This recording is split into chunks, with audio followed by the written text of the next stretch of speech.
옛날 아주 먼 옛날에 호랑이가 담배를 피우고 산신령이 구름을 타고 내려오던 시절, 첩첩산 중 깊은 골짜기에 이름 없는 작은 마을이 하나 숨어 있었습니다. 사방이 높은 산으로 둘러싸여 있어 해가 늦게 뜨고 일찍 지는 이곳은 겨울이 되면 눈이 허리춤까지 쌓여 아예 바깥 세상과 길이 끊어지기 일쑤였는데, 마을 사람들은 척박한 땅을 일구면서도 서로를 형제처럼 아끼며 오순도순 살아가고 있었습니다. 그 마을 끄트머리, 산으로 올라가는 길목에 낡은 초가집이 한 채 있었는데, 그곳에는 평생을 마을 아이들의 탯줄을 자르며 살아온 막내 할머니가 홀로 지내고 있었습니다. 할머니는 주름진 손으로 수많은 생명을 받아냈기에 마을 사람들에게는 어머니와도 같은 존재였으며, 누구든 배가 아프거나 몸이 불편하면 가장 먼저 막내 할머니의 집 문을 두드리곤 했습니다. 막내 할머니의 집은 비록 작고 허름했지만 언제나 사람 냄새와 약초 냄새가 은은하게 배어 있어 지나가는 이들의 마음을 편안하게 해주었는데, 마당 한쪽에는 늦가을에 수확한 무청을 엮어 만든 시래기가 주렁주렁 매달려 찬바람을 맞고 있었습니다.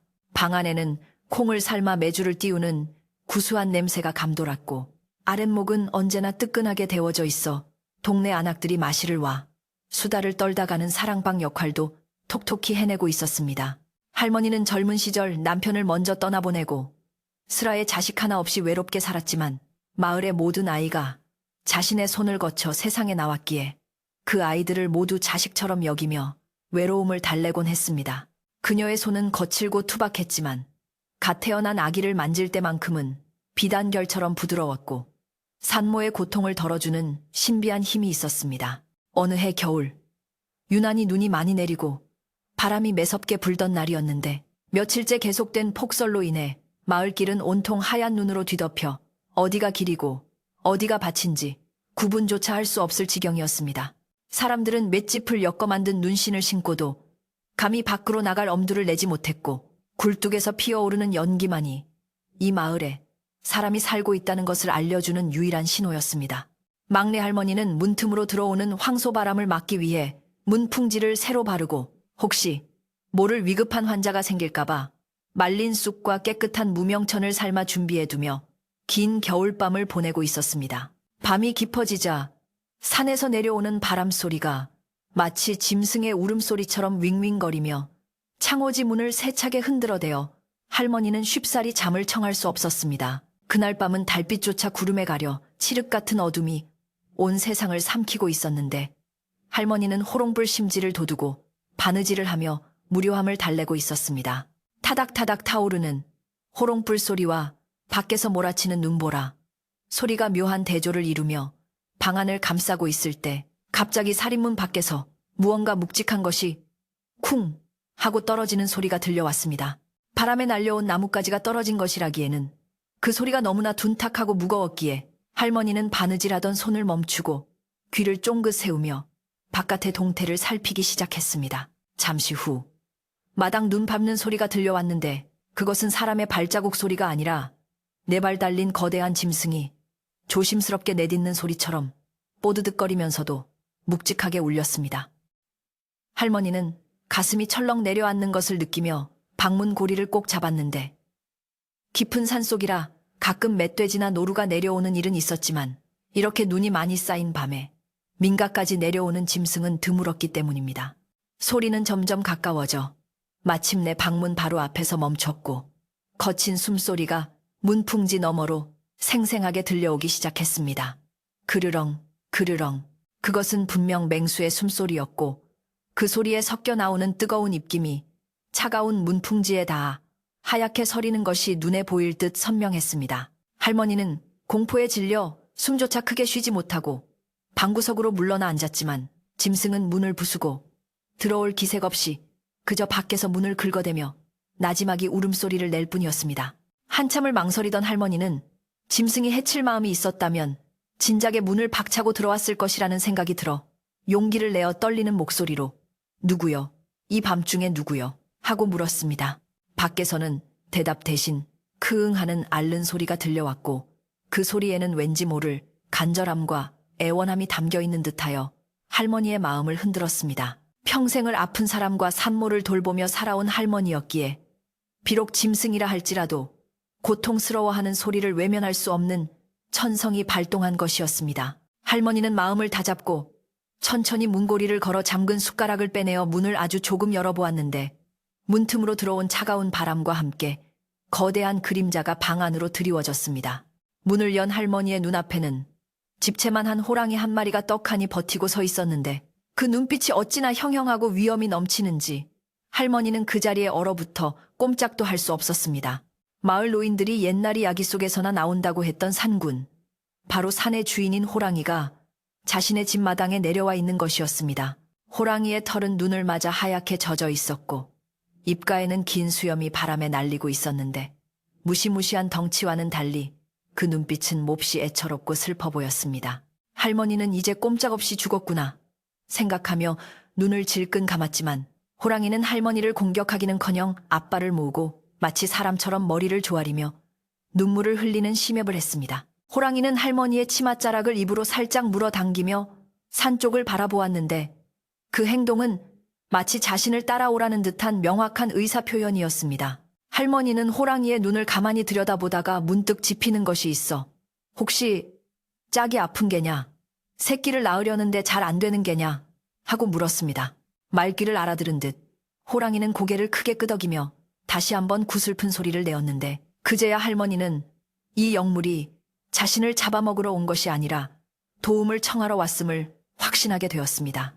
산짐승도 제 새끼 귀한 줄 알고 급할 때는 사람에게 매달린다는 옛말이 하나도 틀린 것이 없다는 생각에 할머니의 두려움은 어느새 측은지심으로 바뀌어 있었습니다. 할머니는 주저없이 방으로 들어가 평소 왕진을 다닐 때 가지고 다니는 보따리를 챙기기 시작했는데 그 안에는 잘 소독된 가위와 명주실, 깨끗한 천과 비상약들이 들어있었습니다. 기다려라. 내 금방 채비하고 나갈 테니 할머니가 중얼거리며 털조끼를 껴입고 목도리를 두르는 동안 호랑이는 얌전히 문 밖에서 기다리며 꼬리로 눈을 치우고 있었습니다. 할머니가 보따리를 메고 마당으로 나서자 살을 애는 듯한 추위가 온몸을 감쌌지만 눈앞에 있는 거대한 호랑이의 열기가 묘하게도 주변을 따뜻하게 만들고 있었습니다. 호랑이는 할머니가 나오자마자 등을 낮추어 엎드렸는데 늙은 할머니가 깊은 눈길을 걸어 산을 오를 수 없다는 것을 알고 태워가려는 듯 했습니다. 할머니는 생전 처음 겪는 기이한 상황에 잠시 멈칫했지만 촌각을 다투는 생명이 달려있다는 생각에 호랑이의 등에 조심스럽게 올라탔습니다. 호랑이의 등은 생각보다 넓고 털이 북실북실하여 마치 따뜻한 온돌방 아랫목에 앉은 것처럼 포근했고 할머니가 자리를 잡고 목덜미 털을 꽉 잡자마자 호랑이는 일어나 산을 향해 달리기 시작했습니다. 눈보라가 얼굴을 때리고 나뭇가지들이 스쳐 지나갔지만 호랑이는 마치 바람을 타는 듯이 가볍고 빠르게 험한 산길을 내달렸습니다. 평소라면 꼬박 반나절은 걸릴 깊은 산속을 호랑이는 단숨에 주파해 나갔고 할머니는 떨어지지 않으려 호랑이의 등에 얼굴을 파묻고 눈을 감은 채 기도를 올렸습니다. 얼마나 달렸을까? 호랑이의 거친 숨소리가 잦아들고 발걸음이 느려지기 시작했는데 할머니가 고개를 들어보니 그곳은 사람의 발길이 전혀 닿지 않는 깊은 골짜기의 바위굴 앞이었습니다. 주변에는 기암괴석이 병풍처럼 둘러쳐져 있었고 굴 입구에는 오래된 소나무들이 얽혀 있어 눈을 피하기에 안성맞춤인 천혜의 요새와도 같았습니다. 호랑이는 굴 앞에 멈춰서서 다시 몸을 낮추어 할머니가 내려오기 편하게 해주었고 할머니는 다리가 후들거렸지만 정신을 바짝 차리고 땅에 발을 디뎠습니다. 굴 안쪽에서는 고통에 찬 신음소리가 희미하게 흘러나오고 있었는데 그것은 짐승의 소리라기보다는 산고를 겪는 어미의 비명처럼 들려 할머니의 마음을 급하게 만들었습니다. 할머니가 굴 안으로 들어서자 비릿한 피냄새와 짐승 특유의 누린내가 확 풍겨왔지만 산파로서의 본능이 앞선 할머니에게는 그저 생명이 태어나는 현장의 냄새로만 느껴졌습니다.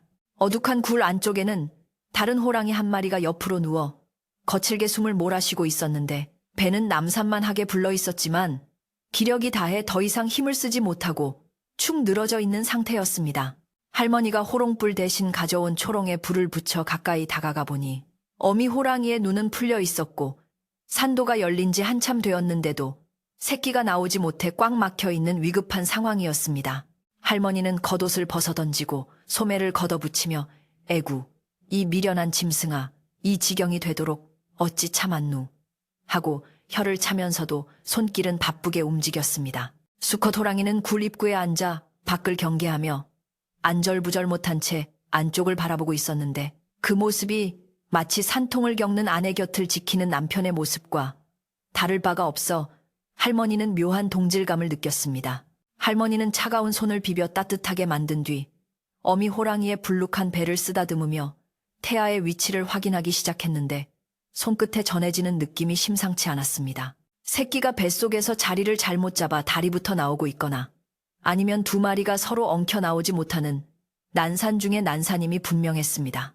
할머니는 식은땀이 흐르는 것을 느끼며 깊은 숨을 내쉬었고 자, 이제부터 내가 도울 테니 너도 힘을 내야 한다. 알겠느냐? 하며 어미 호랑이의 귀에 대고 나지막이 속삭였습니다. 어미 호랑이는 할머니의 목소리를 알아들은 듯 힘겹게 눈을 깜빡이며 꼬리를 미약하게 흔들었는데 이는 자신의 생명과 뱃속의 새끼들을 온전히 이 낯선 노파에게 맡기겠다는 신뢰의 표시였습니다. 할머니는 가져온 참기름을 손에 듬뿍 바르고 조심스럽게 산도 안으로 손을 집어넣었는데 예상대로 새끼의 앞발이 아닌 뒷다리가 걸려있어 나오지 못하고 있는 여가 이 상태였습니다. 짐승의 가죽은 사람보다 질기고 힘이 세어 바로잡기가 여간 힘든 것이 아니었지만 할머니는 평생 쌓아온 감각과 기술을 총동원하여 뱃속의 새끼를 밀어올리고 자세를 바로잡기 위해 안간 힘을 썼습니다. 굴 밖에서는 매서운 눈보라가 휘몰아치고 있었지만 굴 안은 생명을 살리려는 할머니의 열기와 호랑이의 거친 호흡으로 후끈 달아오르고 있었습니다. 할머니의 이마에는 송글송글 땀이 맺히고 팔 근육이 경련을 일으킬 듯 저려왔지만 손끝에서 느껴지는 작은 심장 박동을 느끼며 포기하지 않고 옳지, 옳지, 조금만 더 돌자라고 중얼거리며 새끼를 회유했습니다. 시간은 흘러 새벽이 가까워 오고 있었고 굴밖의 어둠은 가장 짙은 빛을 띠고 있었지만 할머니는 지금이 가장 중요한 고비라는 것을 직감하고 있었습니다. 어미 호랑이도 할머니의 노력에 보답하듯 마지막 남은 힘을 짜내어 배에 힘을 주기 시작했고 굴 안에는 팽팽한 긴장감이 감돌았습니다. 할머니와 호랑이, 종을 초월한 두 존재가 생명이라는 하나의 목표를 향해 호흡을 맞추는 그 순간 밖에서는 눈보라가 잦아들고 신비로운 고요함이 찾아오고 있었습니다. 할머니는 자신의 손이 닿는 곳에서 생명의 길이 열리기를 간절히 바라며 굳어가는 어미의 몸을 마사지하고 막힌 길을 뚫어주느라 혼신의 힘을 다했습니다. 산속의 밤은 길고도 험했지만 할머니는 자신이 왜 이곳에 와 있는지 그리고 왜 이 짐승이 자신을 찾아왔는지에 대한 의문을 가질 새도 없이 오직 눈앞의 생명에만 집중했습니다. 그것은 단순히 짐승을 돕는 일이 아니라 우주의 섭리이자 자연의 순리를 따르는 숭고한 의식과도 같았기에 할머니의 눈빛은 그 어느 때보다 빛나고 있었습니다. 이제 곧 여명이 밝아올 것이고 그 빛과 함께 새로운 생명이 세상에 나올 수 있을지 아니면 비극으로 끝날지는 오직 하늘의 뜻과 할머니의 손끝에 달려 있었습니다. 긴 밤의 끝자락, 막내 할머니는 다시 한번 크게 심호흡을 하며 마지막 힘을 주라고 어미 호랑이를 독려했습니다. 막내 할머니의 간절한 외침이 굴 안을 울리는 것과 동시에 어미 호랑이가 하늘이 무너질 듯한 괴로운 포효를 내지르며 마지막 힘을 쏟아내었는데 그 소리는 산천초목을 떨게 할 만큼 웅장하면서도 처절한 생명의 절규였습니다. 할머니는 그 순간을 놓치지 않고 뱃속에서 걸려있던 새끼의 다리를 조심스럽게 비틀어 당기며 온몸의 기운을 손끝에 집중했는데 땀으로 범벅이 된 손이 미끄러지지 않도록 명주실을 감아준 것이 천만다행이었습니다. 옳지, 나온다. 머리가 보인다. 할머니의 다급하면서도 환희에 찬 목소리와 함께 꽉 막혀있던 산도가 기적처럼 열리며 끈적한 태막에 쌓인 작은 생명체가 미끄러져 세상 밖으로 툭 하고 떨어졌습니다. 그것은 비록 작았지만 분명한 호랑이의 형상을 하고 있었고 젖은 털 사이로 희미하게 줄무늬가 보이는 귀한 생명이었습니다. 첫째, 녀석이 나오자마자 어미 호랑이는 가쁜 숨을 몰아쉬면서도 본능적으로 몸을 일으켜 새끼에게 다가가려 했으나 할머니는 아직 끝난 것이 아니라며 어미를 제지하고 능숙한 솜씨로 새끼의 입과 코에 묻은 이물질을 닦아내었습니다. 그러자 대낭대낭 하는 가느다란 울음소리가 터져 나왔는데 그 소리는 거친 맹수의 울음이라기보다는 마치 갓 태어난 강아지나 고양이의 소리처럼 애처롭고 귀여워 할머니의 입가에 저절로 미소가 번지게 만들었습니다. 할머니는 재빨리 준비해 간 가위로 탯줄을 자르고 깨끗한 무명천으로 새끼를 감싸 어미의 품에 안겨주었는데 어미 호랑이는 그제야 안도한 듯 거칠고 까칠한 혀로 새끼의 온몸을 정성스럽게 핥아주기 시작했습니다. 그 모습은 영락없는 어머니의 모습이었고 맹수의 사나움은 온데간데 없이 사라지고 오직 자식에 대한 깊은 사랑만이 구란을 가득 채우고 있었습니다. 하지만 할머니의 임무는 거기서 끝이 아니었는데 어미의 배가 여전히 불룩한 것으로 보아 뱃속에 아직 나오지 못한 녀석이 더 남아있는 것이 분명했기 때문입니다. 하나가 아니었구나. 복도 많은 녀석. 할머니는 잠시 쉴 틈도 없이 다시 어미의 배를 문지르며 두 번째 출산을 유도하기 시작했는데 다행히 첫째가 기를 잘 터준 덕분에 둘째는 큰 어려움 없이 순조롭게 세상의 빛을 볼 수 있었습니다. 두 번째 새끼 역시 건강하게 울음을 터뜨렸고 할머니는 익숙한 손놀림으로 뒤처리를 마친 후 두 마리의 새끼 호랑이를 나란히 어미의 품에 뉘어주었습니다. 젖을 찾아 파고드는 새끼들의 힘찬 몸짓을 바라보며 할머니는 긴장이 풀린 탓인지 다리가 풀려 그 자리에 털썩 주저앉고 말았습니다. 그때 줄곧 굴입구에서 밖을 지키며 안절부절 못하던 수컷 호랑이가 조심스러운 발걸음으로 다가왔는데 그 거대한 덩치가 뿜어내는 위압감에도 불구하고 눈빛만은 더할 나위 없이 순하고 부드러웠습니다. 수컷 호랑이는 고생한 아내의 얼굴을 비비며 위로를 건네더니 이내 막내 할머니 쪽으로 고개를 돌려 마치 큰 절을 하듯 앞발을 굽히고 머리를 땅에 조아렸습니다. 그것은 짐승이 인간에게 보낼 수 있는 최고의 경의이자 감사의 표시였으며 할머니는 그 모습에 가슴이 뭉클해져 저도 모르게 호랑이의 콧잔등을 쓰다듬어 주었습니다. 됐다. 됐어. 네 새끼들이 건강하니 그걸로 되었다. 부디 무럭무럭 잘 키우거라. 할머니의 따뜻한 손길에 호랑이는 눈을 지그시 감고 그릉그릉 소리를 내며 화답했습니다. 어느새 굴밖에 눈보라는 완전히 잦아들었고 동쪽 하늘에서는 검푸른 새벽빛이 서서히 밝아오며 밤새 어둠에 잠겨있던 산의 윤곽을 드러내기 시작했습니다. 할머니는 이제 집으로 돌아가야 할 시간임을 직감하고 피 묻은 손을 눈으로 대강 씻어낸 뒤 짐을 챙겨 일어섰는데 밤새 웅크리고 앉아 용을 쓴 탓에 허리가 끊어질 듯 아프고 무릎이 잘 펴지지 않았습니다. 그런 할머니의 상태를 눈치챘는지 수컷 호랑이가 다시금 할머니 앞에 등을 내밀며 엎드렸는데 올 때와 마찬가지로 데려다 주겠다는 뜻이었습니다. 할머니는 염치불고하고 신세 좀 지마라고 말하며 짐승의 등에 올라탔고 호랑이는 갓 태어난 가족을 뒤로하고 할머니를 위해 기꺼이 새벽 산길을 달리기 시작했습니다. 내려가는 길은 올라올 때와는 사뭇 다른 풍경이었는데 폭설이 멈춘 산속은 온통 은세계로 변해 있어 눈이 시리도록 아름다웠고 나뭇가지마다 피어난 눈꽃들이 아침 햇살을 받아 보석처럼 반짝이고 있었습니다. 호랑이는 혹여나 할머니가 떨어질세라 올라올 때보다는 훨씬 부드럽고 신중하게 발을 내디뎠는데 푹신한 눈 위를 걷는 호랑이의 발소리는 마치 소미불 위를 걷는 듯 소리 없이 조용했습니다. 차가운 새벽 공기가 폐부 깊숙이 들어와 밤새 쌓인 피로를 씻어주는 듯했고 할머니는 호랑이의 따뜻한 체온에 의지한 채 비몽사몽간에 꿈결 같은 하산을 이어갔습니다. 이것이 꿈인지 현실인지 분간이 가지 않을 정도로 신비로운 경험이었기에 할머니는 자신의 볼을 꼬집어 보기도 했습니다.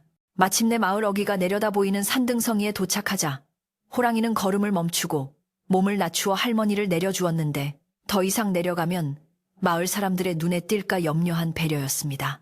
할머니가 땅에 발을 디디자 호랑이는 다시 한번 머리를 조아려 인사를 한 뒤도 돌아보지 않고 쏜살같이 산 위로 사라져 버렸습니다.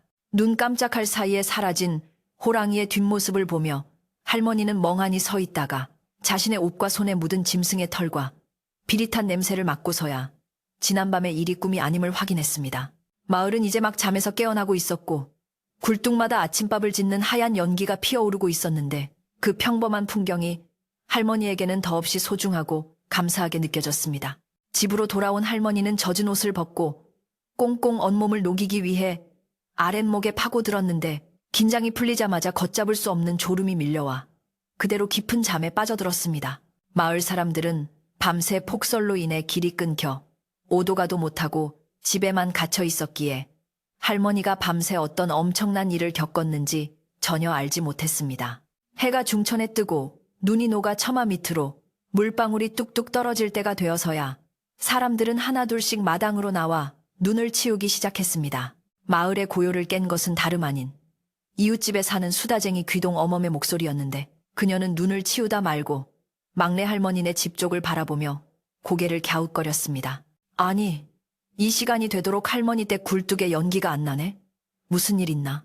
귀동 어멈의 말에 옆집에서 눈을 치우던 다른 이웃들도 일손을 멈추고 걱정스러운 눈빛을 보냈습니다. 평소 같으면 누구보다 일찍 일어나 마당을 쓸고 계실 부지런한 분위기에 늦은 아침까지 인기척이 없는 것은 예사로운 일이 아니었습니다. 혹시나 밤새 추위의 변이라도 당하신 건 아닌지 걱정이 된 마을 사람 몇몇이 삽을 들고 할머니 집으로 향했는데 그들 중에는 마을에서 욕심 많고 남의 일에 참견하기 좋아하는 칠성 영감도 끼어 있었습니다. 칠성 영감은 평소에도 할머니가 마을 사람들에게 존경받는 것을 시기하여 틈만 나면 트집을 잡곤 했던 인물이었습니다. 할머니 집 살인문 앞에 도착한 사람들은 눈 위에 찍힌 기이한 자국들을 발견하고 쏘스라치게 놀랐는데 사람의 발자국 옆에 찍힌 거대한 짐승의 발자국이 선명하게 남아 있었기 때문입니다. 이게 뭐야? 이리 큰 발자국은 내 평생 처음 보네. 칠성 영감이 호들갑을 떨며 발자국 크기를 자신의 손바닥과 대보았는데 짐승의 발자국이 어른 손바닥 2개를 합친 것보다 더 커서 보는 이들을 공포에 떨게 했습니다. 사람들은 이것이 호랑이의 발자국임을 직감했지만 입 밖으로 내뱉는 것조차 불경스럽고 무서워 서로 눈치만 살필 뿐이었습니다. 눈밭에는 할머니가 나갔다 들어온 흔적이 어지럽게 찍혀 있었고 그 옆에는 짐승이 오고 간 흔적이 나란히 있어 의문을 증폭시켰습니다. 칠성 영감은 이때다 싶어 헛기침을 크게 한번 하고는 특유의 비아냥거리는 말투로 허허, 이거 참 괴이하구만. 막내 할멈이 밤새 산신령하고 춤이라도 췄나? 아니면 산짐승한테 홀려 어디 끌려갔다 온 건가? 하며 뼈 있는 농담을 던졌습니다. 마을 사람들은 칠성 영감의 말이 듣기 거북했지만 눈앞의 광경이 너무나 비현실적이라 딱히 반박할 말을 찾지 못하고 우물쭈물했습니다. 그때 마침 인기척을 느낀 할머니가 부스스한 모습으로 방문을 열고 나왔는데 사람들의 시선이 일제히 할머니에게 쏠렸습니다.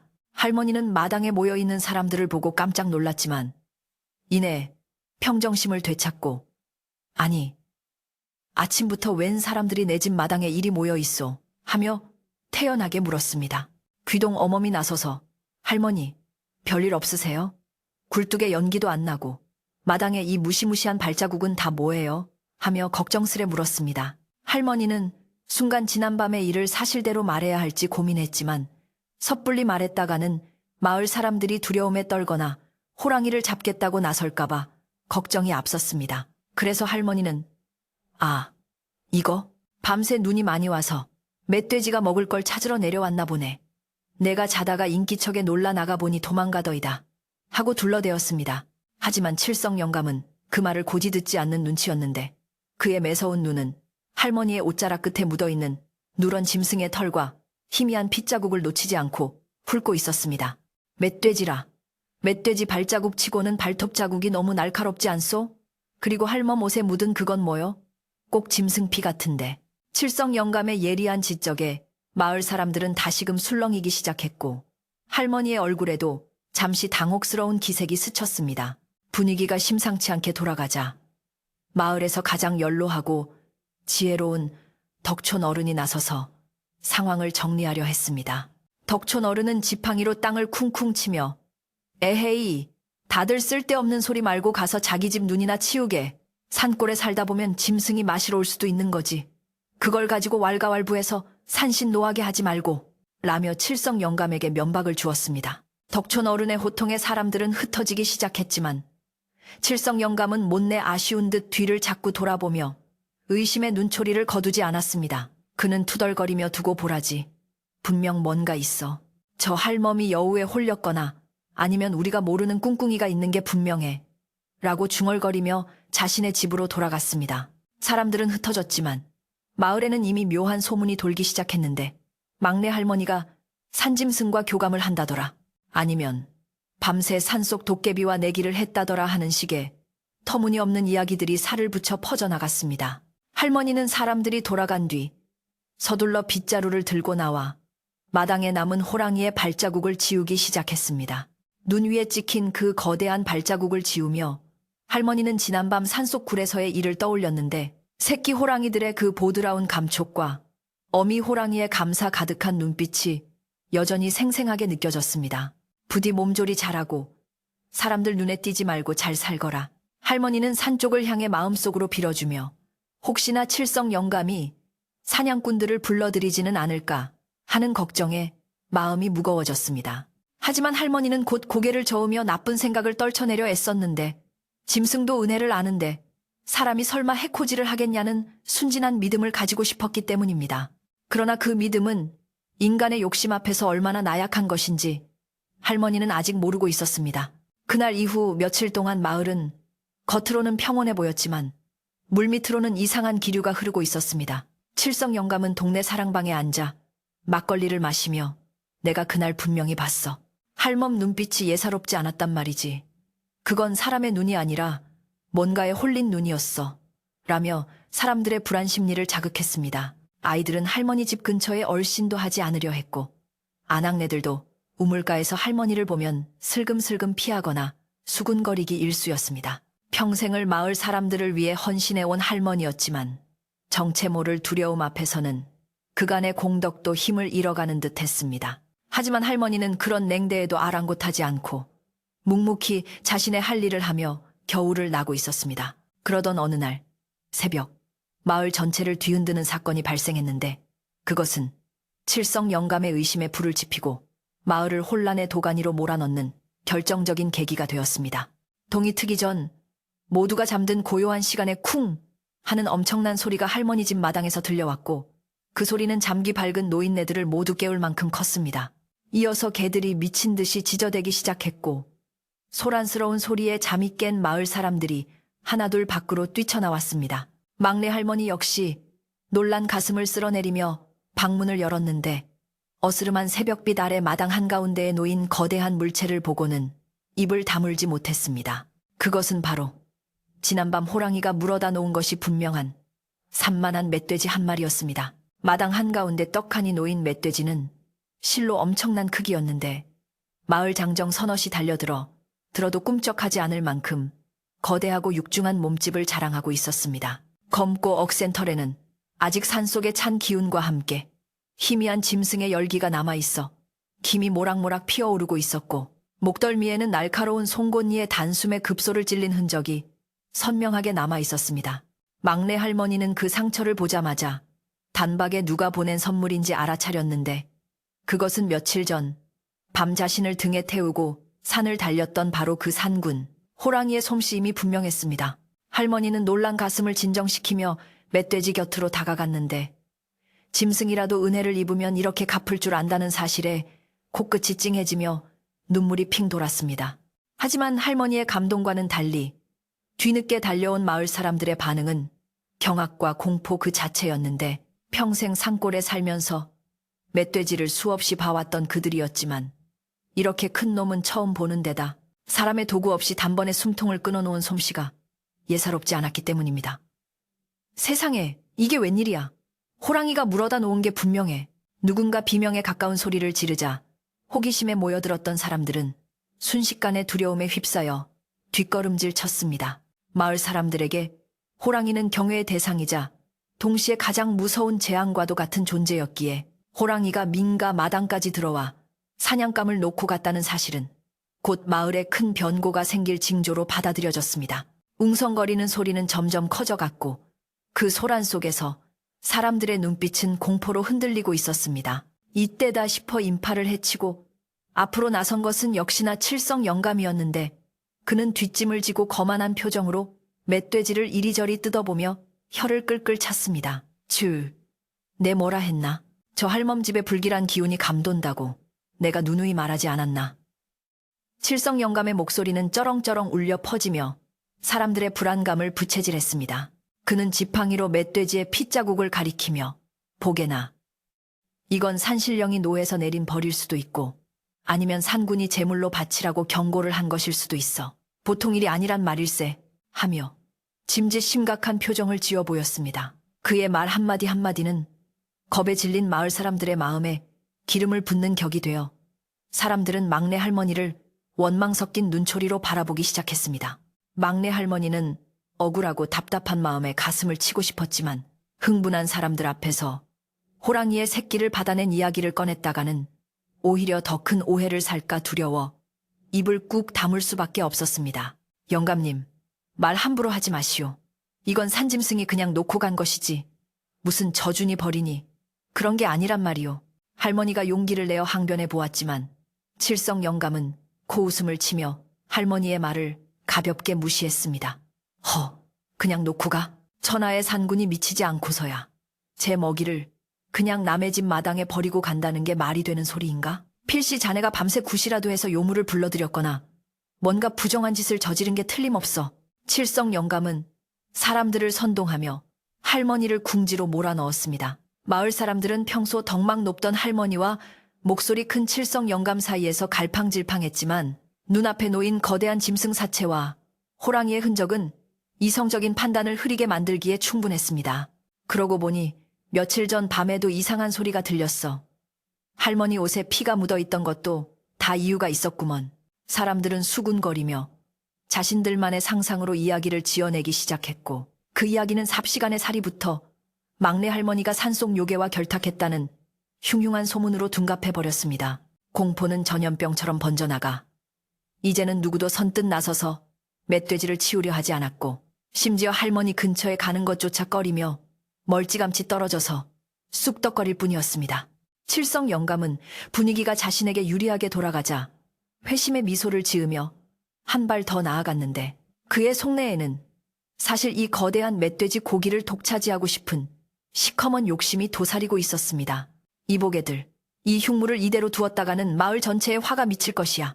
내 생각에는 이 고기를 당장 마을 밖으로 내다 버리든지 아니면 내가 아는 용한 무당에게 가져가서 굿이라도 한 뒤에 처리해야 할 것 같은데 어찌 생각들 하나? 칠성 영감은 교묘하게 말을 돌려 멧돼지 처분권을 자신이 가져가려는 속셈을 드러냈습니다. 순진한 마을 사람들은 그 말이 일리가 있다고 생각하며 고개를 끄덕였고 몇몇 젊은이들은 칠성 영감의 지시에 따라 멧돼지를 옮길 채비를 서두르기 시작했습니다. 하지만 막내 할머니는 이대로 물러설 수 없다고 생각했는데 이것은 단순히 고기 덩어리가 아니라 호랑이가 자신에게 보낸 감사의 마음이자 정표였기에 욕심쟁이 칠성 영감의 손에 넘어가게 둘 수는 없었습니다. 할머니는 멧돼지 앞을 가로막고 서서 두 팔을 벌리며 안 된다. 이건 내 마당에 들어온 내 물건이다. 누구 마음대로 이걸 가져가려 하느냐 하며 쩌렁쩌렁한 목소리로 호통을 쳤습니다.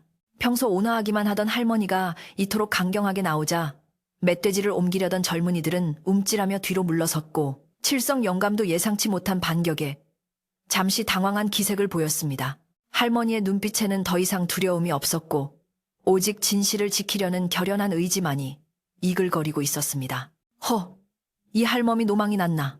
마을 사람들을 다 죽일 셈이요? 그 고기 한 점 먹겠다고 욕심을 부리다니. 산군이 다시 돌아와서 그 고기 내놓으라고 행패라도 부리면 누가 책임질 거요? 칠성 영감은 할머니를 탐욕스러운 노인으로 매도하며 사람들의 공포심을 다시 한번 자극했습니다. 그의 말에 동요한 마을 안악 하나가 나서서 할머니, 그러지 말고 그냥 영감님 하자는 대로 해요. 무서워서 살 수가 있어야지 원. 하며 울먹거렸습니다. 마을 사람들의 시선은 이제 원망을 넘어 적대감으로 변해가고 있었고 할머니는 고립무원의 처지가 되어 외로운 싸움을 이어가야 했습니다. 겨울바람이 쌩하고 불어와 할머니의 흰 머리카락을 헝클어 놓았지만 할머니는 꿋꿋하게 버티고 서 있었습니다. 그때 마을의 최고 어른인 덕촌 어른이 지팡이를 짚고 천천히 걸어 나오셨는데 그의 등장은 소란스러운 장내를 일순간 조용하게 만들었습니다. 덕촌 어른은 멧돼지와 할머니 그리고 칠성 영감을 번갈아 바라보며 깊은 한숨을 내쉬더니 다들 진정들하게 아침부터 이게 무슨 난리인가. 자네들도 참 칠성 아우 말만 듣고 그리 부하뇌동해서야 쓰겠나 하며 점잖게 타이르셨습니다. 덕촌 어른은 할머니에게 다가가 부드러운 목소리로 물으셨습니다. 막내 할멈, 자네가 평소 허튼 소리 할 사람이 아닌 건 내가 잘 알지. 이 짐승이 어찌 된 영문인지 우리에게 사실대로 말해줄 수 있겠나? 그래야 오해도 풀리고 마을도 안정을 찾을 게 아닌가. 할머니는 덕촌 어른의 진심 어린 눈빛을 보고 잠시 망설였지만 지금 사실을 말하지 않으면 칠성 영감의 모략에 넘어가 마을에서 쫓겨날 수도 있겠다는 위기감이 들었습니다. 하지만 호랑이 새끼를 받아줬다는 말을 누가 믿어줄까 하는 걱정도 여전했습니다. 그때 칠성 영감이 끼어들며 형님, 들을 것도 없습니다. 뻔하지 않습니까? 밤새 산도깨비랑 내통해서 얻은 작물일 겁니다. 저 할멈 눈을 보세요. 뭔가 숨기는 게 있다니까요? 하며 끈질기게 이간질을 시도했습니다. 덕촌 어른은 칠성 영감을 눈짓으로 제지하며 다시금 할머니의 대답을 기다렸고 모든 사람의 귀가 할머니의 입술에 집중되었습니다. 할머니는 심호흡을 한번 크게 하고는 결심한 듯 입을 열었는데 어르신, 그리고 마을 사람들, 내 말을 믿을지 모르겠지만 이건 산군이 은혜 갚음으로 주고 간 선물이 맞습니다. 며칠 전 폭설이 내리던 밤 하며 이야기를 시작하려 했습니다. 그러나 그 순간 칠성 영감이 거보쇼, 산군이랑 내통했다고 자백하지 않소. 짐승이랑 거래를 하다니. 이건 마을의 재앙을 불러올 징조야. 당장 저 멧돼지를 불태우고 할멈을 멍석말이 해야 해. 하며 고래고래 소리를 질러 할머니의 말을 묻어버렸습니다. 흥분한 칠성 영감은 마치 미친 사람처럼 날뛰었고 그의 선동에 넘어간 몇몇 다혈질적인 청년들이 씩씩거리며 할머니 쪽으로 다가오기 시작했습니다. 상황은 걷잡을 수 없이 험악해져 이제는 대화로 풀 수 있는 단계를 넘어서고 말았는데 할머니는 밀려오는 사람들에게 밀려 멧돼지 쪽으로 쓰러지듯 주저앉았습니다. 차가운 멧돼지의 가죽이 등에 닿자 문득 지난밤 호랑이의 뜨거운 체온이 떠오르며 서러움이 북받쳐 올랐습니다. 생명을 살리고 받은 귀한 선물이 어찌하여 마을 사람들에게는 저주와 공포의 대상이 되어야 하는지 인간의 어리석음과 불신이 원망스러웠습니다. 칠성 영감은 의기양양하게 웃으며 자, 어서 끌어내. 저 부정한 것을 마을 밖으로 내쳐야 우리가 산다라고 명령하듯 외쳤고 마을의 질서는 완전히 무너져 내리고 있었습니다. 그때 하늘이 도왔는지 아니면 산군이 듣고 있었는지 갑자기 맑았던 하늘에 먹구름이 몰려오더니 순식간에 주변이 어둑어둑해지기 시작했습니다. 갑작스러운 날씨 변화에 사람들은 하던 짓을 멈추고 하늘을 올려다보았는데 멀리서 들려오는 천둥 소리가 마치 호랑이의 으르렁거리는 소리처럼 들려 등골을 오싹하게 만들었습니다. 바람이 거세게 불어 칠성 영감의 갓을 날려버리고 마당에 쌓여있던 눈발을 허공으로 흩뿌려 시야를 가렸습니다. 이것은 단순한 날씨 변화가 아니라 마치 산이 분노하고 있다는 징조처럼 느껴졌기에 칠성 영감조차 안색이 창백해지며 주춤거릴 수밖에 없었습니다. 덕촌 어른은 지팡이로 땅을 힘차게 내리찍으며 천벌을 받을 짓들 그만두게. 하늘이 보고 있지 않은가. 막내 할멈이 우리 마을을 위해 한 일이 얼만데 말도 안 되는 의심으로 사람을 잡으려 들어 하고 일갈하셨습니다. 어른의 호통과 기이한 날씨 덕분에 광기 어린 분위기는 다소 진정되었지만 여전히 사람들의 눈초리는 의심과 두려움으로 가득 차 있었습니다. 할머니는 흙투성이가 된 옷을 털고 일어나며 더 이상 피하지 않겠다는 듯 단호한 표정으로 칠성 영감을 노려보았습니다. 네 이놈 칠성아, 내 욕심 채우자고 없는 말을 지어내어 이웃을 이간질하느냐. 내 오늘 밤 이 멧돼지가 흉물인지 선물인지 똑똑히 증명해 보일 테니 다들 두고 보거라. 할머니의 서슬퍼런 선언에 칠성 영감은 흠칫 놀랐지만 이내 비웃음을 흘리며 증명? 귀신이라도 불러낼 셈인가? 좋아. 오늘 밤까지 기다려주지. 하지만 만약 아무 일도 없거나 또다시 궤변이 생긴다면 그때는 자네도 이 마을에서 발붙일 생각 말아야 할 것이야. 하고 으름장을 놓았습니다. 마을 사람들은 불안한 마음으로 흩어지기 시작했지만 아무도 집으로 돌아가 편히 쉴 생각은 하지 못했습니다. 오늘 밤 무언가 엄청난 일이 벌어질 것 같은 예감에 마을 전체가 폭풍 전야의 고요 속에 잠겨들고 있었습니다. 할머니는 텅 빈 마당에 홀로 남겨진 멧돼지를 쓰다듬으며 산 쪽을 바라보고 나직이 중얼거렸습니다. 산군님, 부디 제 진심을 알아주시고 도와주시오. 해가 서산으로 넘어가고 어둠이 마을을 덮쳐오자 집집마다 문을 걸어 잠그고 숨을 죽인 채 막내 할머니네 집 쪽을 예의주시하고 있었습니다. 칠성 영감은 자신의 패거리들을 모아 마을 회관에 진을 치고 앉아 혹시 모를 호랑이의 습격에 대비한다며 낫과 몽둥이를 준비해 두고 있었습니다. 하지만 그의 손은 덜덜 떨리고 있었고 겉으로 큰 소리 치는 것과는 달리 속으로는 엄청난 공포에 시달리고 있었습니다. 막내 할머니는 방 안에서 정갈하게 목욕재개를 하고 깨끗한 옷으로 갈아입은 뒤 호롱불 아래 앉아 기도를 올렸습니다. 밖에서는 바람 소리가 점점 거세지고 있었고 창호지 문이 덜컹거릴 때마다 할머니의 심장도 함께 뛰었습니다. 시간이 흘러 자정이 가까워 오자 산속에서부터 심상치 않은 기운이 마을로 내려오기 시작했는데 개들이 짖지도 못하고 꼬리를 내린 채 구석으로 숨어들 정도로 강력한 위압감이었습니다. 마을 사람들은 이불을 뒤집어 쓰고 벌벌 떨며 제발 아무 일 없이 지나가기를 빌었지만 칠성 영감만은 창문 틈으로 밖을 내다보며 자신의 예상이 맞기를, 즉 호랑이가 나타나 할머니를 해치기를 내심 바라고 있었습니다. 하지만 그가 간과한 것은 호랑이는 영물이라 악한 마음을 품은 자와 선한 마음을 품은 자를 본능적으로 구별한다는 사실이었습니다. 잠시 후 어둠 속에서 두 개의 푸른 불꽃이 둥둥 떠다니듯 마을 어귀에 나타났는데 그것은 바로 산군의 형형한 눈빛이었습니다. 호랑이는 마을로 내려와 막내 할머니 집 마당으로 들어서는 대신 마을 회관 쪽으로 천천히 발걸음을 옮겼는데 그 발걸음 하나하나가 땅을 울리는 듯 묵직했습니다. 회관 안에 있던 칠성 영감과 그 패거리들은 숨소리조차 내지 못하고 얼어붙었는데 호랑이의 그림자가 문살에 비치자 공포는 극에 달했습니다. 호랑이는 회관 주위를 한 바퀴 빙 돌더니 칠성 영감이 있는 창문 앞에서 멈춰서서 낮은 울음소리를 내었습니다. 그르르릉. 그 소리는 마치 내 선물을 욕되게 한 자가 누구냐라고 묻는 듯 준엄하고 무서웠습니다. 칠성 영감은 다리에 힘이 풀려 주저앉으며 오줌을 지리고 말았는데 자신의 탐욕이 불러온 화가 코앞에 닥쳤음을 직감했기 때문입니다. 한편 막내 할머니는 밖에서 들려오는 호랑이 소리를 듣고 방문을 열고 마당으로 나섰습니다.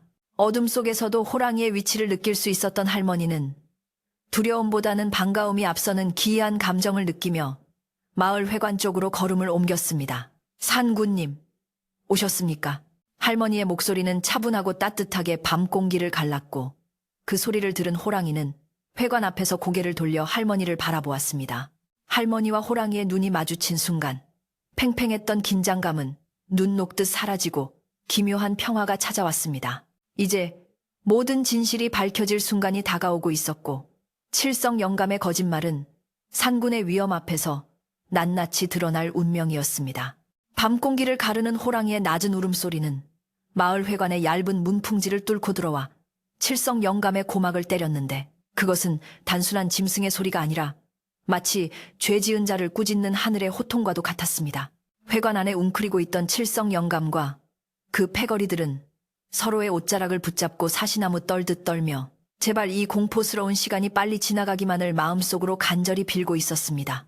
호랑이는 당장이라도 문을 박차고 들어올 듯 앞발을 문지방에 걸친 채 거친 숨을 내쉬고 있었는데 그 숨결에 섞인 비릿한 야생의 냄새가 방 안으로 스며들어 사람들의 숨통을 더욱 조여왔습니다. 칠성 영감은 자신이 내뱉었던 거짓말들이 칼날이 되어 돌아오는 것을 느끼며 차라리 기절이라도 하고 싶은 심정이었습니다. 그때 어둠 속에서 하얀 소복을 입은 막내 할머니가 마치 귀신처럼, 아니 산신령의 사자처럼 조용히 마당으로 걸어 들어왔는데 그녀의 등장은 공포에 질린 현장에 기이한 고요를 가져왔습니다. 할머니는 호랑이의 거대한 덩치에 압도되지 않고 오히려 반가운 손님을 맞이하듯 천천히 다가갔으며 그 발걸음에는 한치의 망설임도 찾아볼 수 없었습니다. 마을 사람들은 문틈으로 그 광경을 지켜보며 숨을 죽였는데 호랑이가 할머니를 공격할 것이라는 예상과는 달리 호랑이는 할머니를 보자마자 사나운 기세를 거두고 꼬리를 살랑거리며 반가움을 표시했습니다. 그것은 흡사 집 나갔던 강아지가 주인을 만난 듯한 모습이어서 보는 이들의 눈을 의심케 했습니다. 할머니는 호랑이의 코앞까지 다가가 그 거친 털을 어루만지며 부드러운 목소리로 말을 건넸는데 상군님, 어찌 또 내려오셨습니까? 제가 주신 선물은 잘 받았는데 마을 사람들이 겁이 많아 소란을 피웠나 봅니다. 하며 마치 손자를 달래듯 타일렀습니다. 호랑이는 할머니의 손길에 머리를 비비며 그르렁하는 소리를 내었는데 이는 조금 전 회관을 향해 내뿜던 살기와는 전혀 다른 깊은 신뢰와 애정이 담긴 소리였습니다. 이 장면을 목격한 마을 사람들은 그제야 칠성 영감의 말이 모두 거짓이었음을 깨닫게 되었는데 흉폭한 요물이라던 호랑이가 실제로는 은혜를 아는 영물이며 할머니와 깊은 교감을 나누고 있다는 사실이 명백해졌기 때문입니다. 하지만 호랑이는 할머니에게는 순한 양 같았지만 여전히 회관 쪽을 향해서는 매서운 눈빛을 거두지 않았는데, 이는 자신의 선물을 모욕하고 은인을 공경에 빠뜨린 자에 대한 분노가 아직 풀리지 않았음을 의미했습니다. 호랑이는 갑자기 회관 문을 향해 어흥 하고 천지를 뒤흔드는 포효를 내질렀는데, 그 소리에 회관의 창호지 문이 찢어지고 기와장이 들썩거릴 정도였습니다. 안에서 비명조차 지르지 못하고 굳어있던 칠성 영감은 공포를 이기지 못하고 문을 열고 밖으로 기어 나왔는데, 다리가 풀려 걷지도 못하고 네 발로 기어 나오는 꼴이 몹시도 처량하고 우스꽝스러웠습니다. 그는 마당에 나오자마자 호랑이 앞에 납작 엎드려 살려달라고 빌기 시작했습니다. 아이고, 산군님, 제가 죽을 죄를 지었습니다. 제 눈이 멀어 산군님의 뜻을 모르고 망발을 하였습니다. 부디 목숨만은 살려주십시오. 칠성 영감은 땅바닥에 머리를 부수며 애원했고, 그 뒤를 이어 패거리들도 줄줄이 기어 나와 땅바닥에 코를 박고 벌벌 떨었습니다. 마을 사람들은 평소 거드름을 피우던 칠성 영감이 짐승 앞에서 저토록 비굴해지는 모습을 보며 권선징악이라는 옛말이 틀린 것이 없음을 실감했습니다. 호랑이는 엎드린 칠성 영감에게 다가가 콧바람을 훅 하고 불었는데, 그 뜨거운 입김에 칠성 영감은 혼비백산하여 그만 바지에 실례를 하고 말았고, 그 냄새가 진동하여 주변의 눈살을 찌푸리게 했습니다. 막내 할머니는 호랑이의 목을 끌어안으며 칠성 영감을 향한 분노를 거두어 달라고 청했는데, 산군님, 저 위인이 어리석어 그런 것이니 이제 그만 노여움을 푸시고 돌아가십시오. 네, 저 사람에게 다시는 땀만 먹지 않도록 단단히 이르겠습니다. 라고 말했습니다. 호랑이는 할머니의 간곡한 부탁에 못 이기는 척 칠성 영감을 한 번 더 노려본 뒤 크앙하고 짧게 위협하고는 몸을 돌렸습니다. 칠성 영감은 그 소리에 놀라 뒤로 나자빠지며 기절초풍할 지경이었지만, 호랑이가 더 이상 공격할 의사가 없음을 알고는 안도의 한숨을 내쉬었습니다. 호랑이는 마치 할머니의 체면을 봐서 이번 한 번만 용서해 주겠다는 듯한 태도로 위풍당당하게 서 있었습니다. 마침내 호랑이는 할머니에게 마지막 작별 인사를 하듯 머리를 숙여 보인 뒤 어둠이 깔린 산 쪽으로 천천히 발걸음을 옮겼는데, 그 뒷모습은 산의 제왕다운 위엄과 기품이 흘러넘쳤습니다. 호랑이가 사라지고 난 뒤에도 마을에는 한동안 정적이 감돌았는데, 누구도 섣불리 입을 열거나 움직일 생각을 하지 못했습니다. 구름 사이로 달이 다시 얼굴을 내밀고 은은한 달빛이 마당을 비추자 그제야 사람들은 긴장이 풀리며 하나둘 방문을 열고 밖으로 나오기 시작했습니다. 가장 먼저 달려나온 것은 덕촌 어른이었는데, 그는 할머니의 손을 잡으며 눈시울을 붉혔습니다. 막내 할멈, 우리가 자네를 의심했네. 이 늙은이가 못나서 자네 마음고생을 시켰구려. 덕촌 어른의 사과를 시작으로 마을 사람들이 우르르 몰려나와 할머니 앞에 고개를 숙였는데, 할머니, 죄송해요. 우리가 귀신에 씌었나 봐요. 칠성 영감 말만 믿고 할머니를 몰아세워서 면목이 없습니다. 하며 저마다 사죄의 말을 쏟아냈습니다. 할머니는 인자한 미소를 지으며 사람들의 손을 일일이 잡아주었는데, 아니요, 다들 무서워서 그런 것인데 내 탓할 게 뭐 있겠소. 산군이 오해를 풀어주고 갔으니 그걸로 되었소. 하며 너그럽게 용서했습니다. 칠성 영감은 사람들이 모여들자 쥐구멍이라도 찾고 싶은 심정으로 슬그머니 자리를 피하려 했지만, 젊은 청년들에게 붙잡혀 꼼짝없이 망신을 당하게 되었습니다. 어딜 도망가시오 영감님.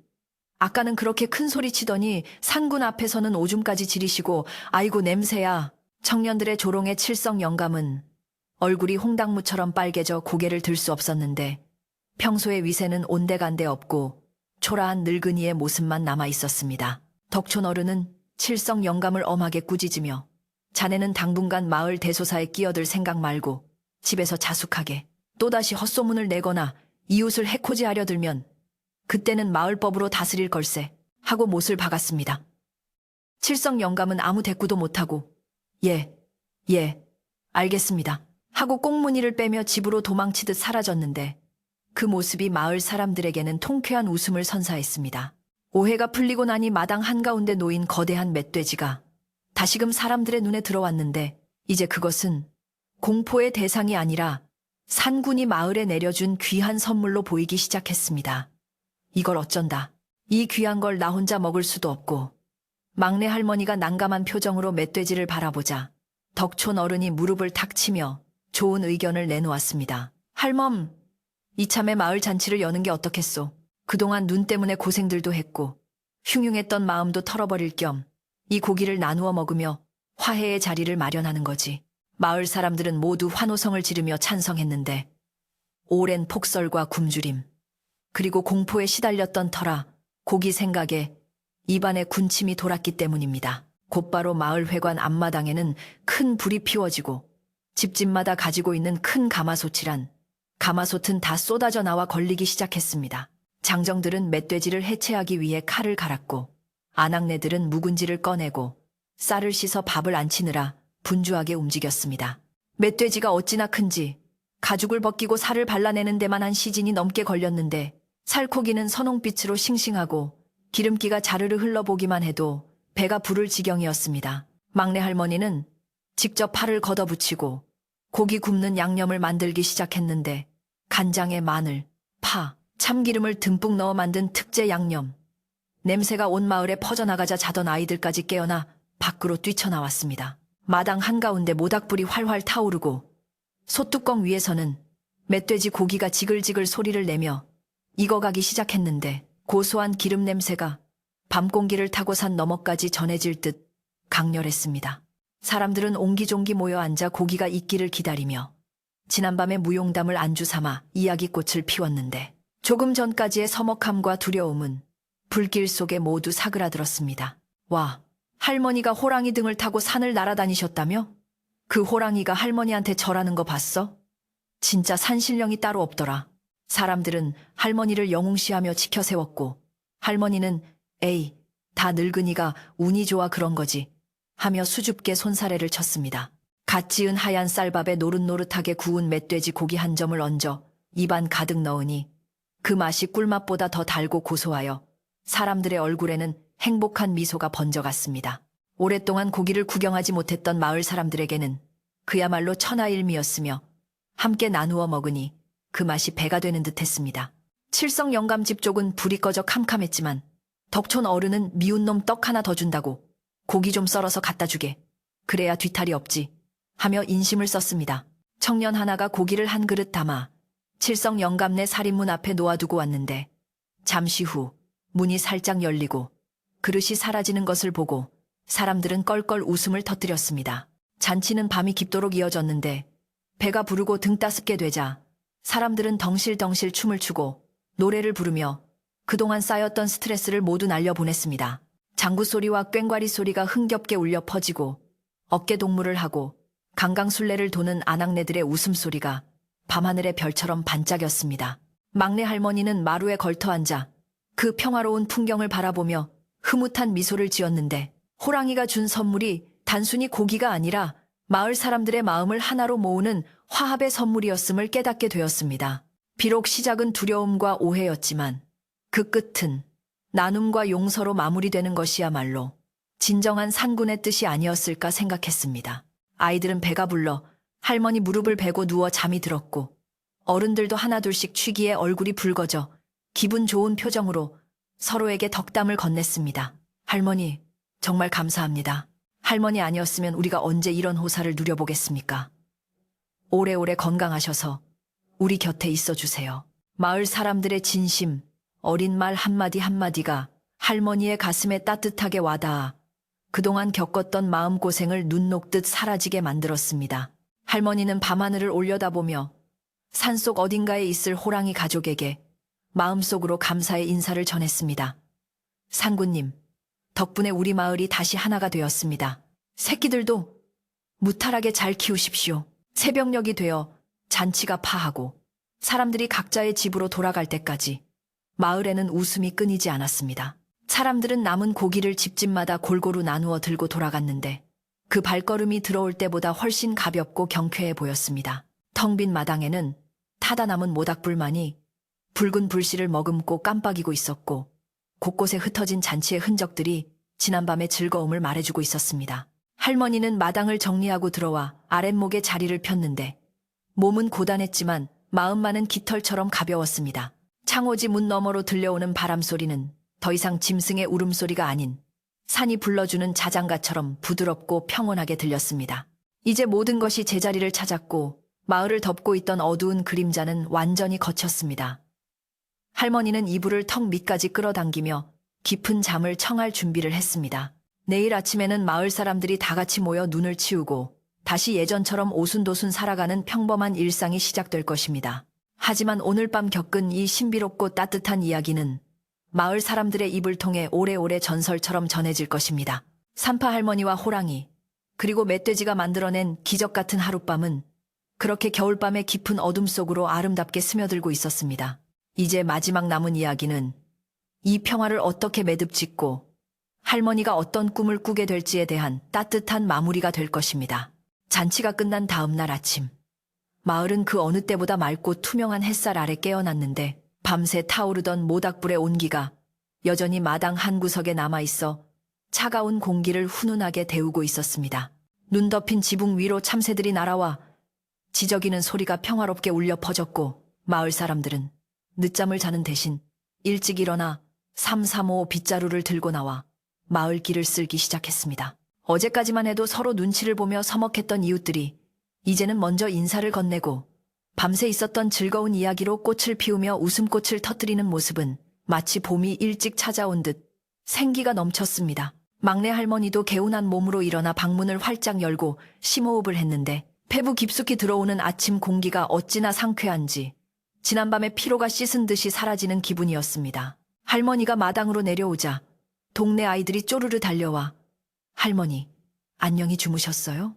하며 배꼽 인사를 했는데 아이들의 볼은 추위와 건강함으로 발그레하게 물들어 있어 보기만 해도 사랑스러웠습니다. 할머니는 주머니에 쟁여두었던 곶감을 하나씩 꺼내 아이들의 손에 쥐어주며 그래, 너희들도 밤새 따뜻하게 잘 잤느냐? 오늘도 씩씩하게 놀거라 하며 덕담을 건넸습니다. 마을 아낙들은 어제 남은 멧돼지 뼈를 푹 고아 만든 사골 국물을 한 동이씩이고 집집마다 나누러 다녔는데 구수한 국물 냄새가 골목마다 진동하여 사람들의 마음을 더욱 풍요롭게 만들었습니다. 누구 하나 욕심내지 않고 가진 것을 나누려는 마음들이 모여 마을 전체가 거대한 가족이 된 것 같은 따뜻한 풍경이 연출되었습니다. 그때 저만치서 쭈뼛거리며 다가오는 사람이 있었으니 바로 칠성 영감이었는데 그는 평소에 빳빳하던 고개를 푹 숙이고 뒷짐 대신 양손에 무언가를 들고 조심스럽게 걸어오고 있었습니다. 마을 사람들이 호기심 어린 눈으로 쳐다보자 그는 얼굴을 붉히며 헛기침을 몇 번 하더니 막내 할머니 집 살인문 안으로 들어섰습니다. 그의 손에 들려있는 것은 잘 마른 장작 한 묶음과 산에서 캔 도라지 몇 불이었는데 비록 값비싼 물건은 아니었지만 그의 성정을 아는 사람들에게는 천지가 개벽할 만큼 놀라운 변화였습니다. 할머니는 짐짓 모르는 척 마당을 쓸고 있었는데 칠성 영감이 다가와 할멈. 아니, 막내 여사, 내 왔소. 하며 기어들어가는 목소리로 말을 걸었습니다. 할머니가 허리를 펴고 바라보자 칠성 영감은 장작을 마루 밑에 내려놓으며 이거 겨울 나려면 곶감이 더 필요할 것 같아서 오다가 좀 주웠네 라고 퉁명스럽게 말했지만 그 목소리에는 사과와 화해의 뜻이 담겨 있음을 누구나 알 수 있었습니다.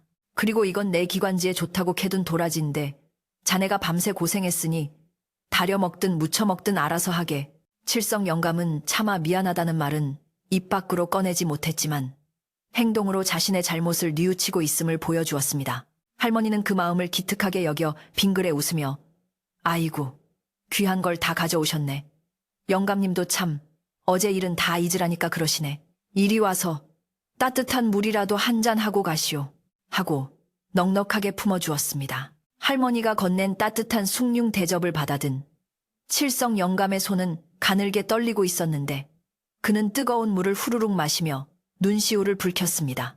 내가 못나서 그랬네. 자네가 그리 큰 덕을 쌓은 줄도 모르고 시기심에 눈이 멀어.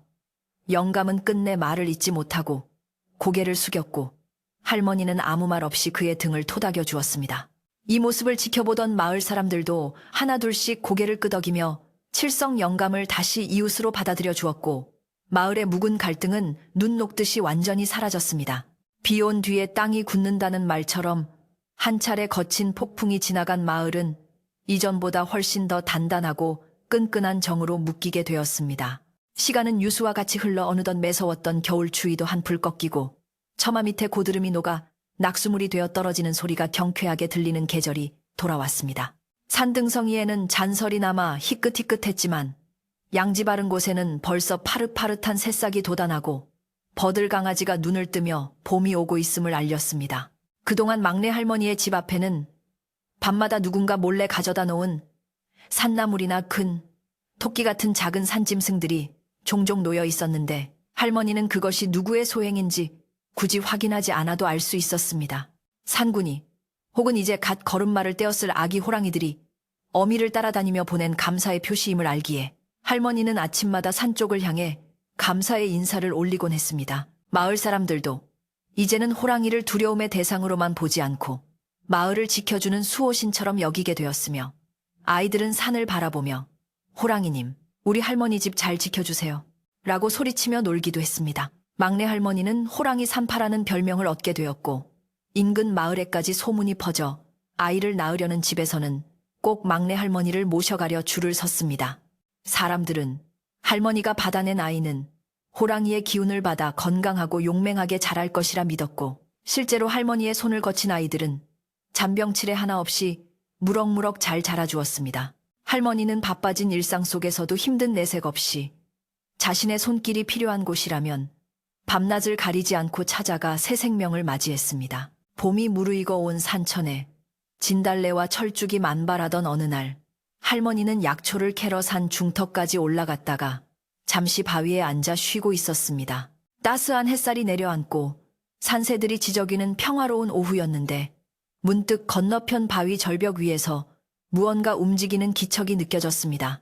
할머니가 눈을 가늘게 뜨고 쳐다보니 그곳에는 건장한 호랑이 한 마리와 그 뒤를 따르는 통통하게 살이 오른 새끼 호랑이 두 마리가 놀고 있는 모습이 보였습니다. 어미 호랑이는 느긋하게 누워 새끼들이 재롱을 피우는 것을 지켜보고 있었는데 그 모습이 한 폭의 그림처럼 아름답고 평화로웠습니다. 할머니는 혹시라도 녀석들을 놀라게 할까봐 숨조차 크게 쉬지 않고 가만히 지켜보았는데 어미 호랑이가 갑자기 고개를 돌려 할머니가 있는 쪽을 정확히 바라보았습니다. 거리가 멀어 표정을 자세히 볼 수는 없었지만 할머니는 그 눈빛이 자신을 알아보고 보내는 반가운 눈짓임을 느낄 수 있었습니다. 어미 호랑이는 자리에서 일어나 꼬리를 천천히 흔들었고 새끼 호랑이들도 어미의 시선을 따라 할머니 쪽을 바라보며 갸우뚱거렸습니다. 오냐, 오냐. 잘 컸구나. 정말 잘 컸어. 할머니는 마음속으로 말을 걸며 손을 흔들어 주었고 호랑이 가족은 잠시 그 자리에 머물다 유유히 숲속으로 사라졌습니다. 그것이 할머니와 호랑이 가족의 마지막 만남이었지만 그 짧은 조우만으로도 할머니의 가슴은 벅차올랐습니다. 그날 이후 할머니는 더욱더 삶에 대한 감사와 기쁨을 느끼며 하루하루를 보냈는데 짐승도 은혜를 잊지 않고 잘 살아가는데 사람인 내가 허투루 살아서야 되겠냐는 다짐을 매일매일 되새겼습니다.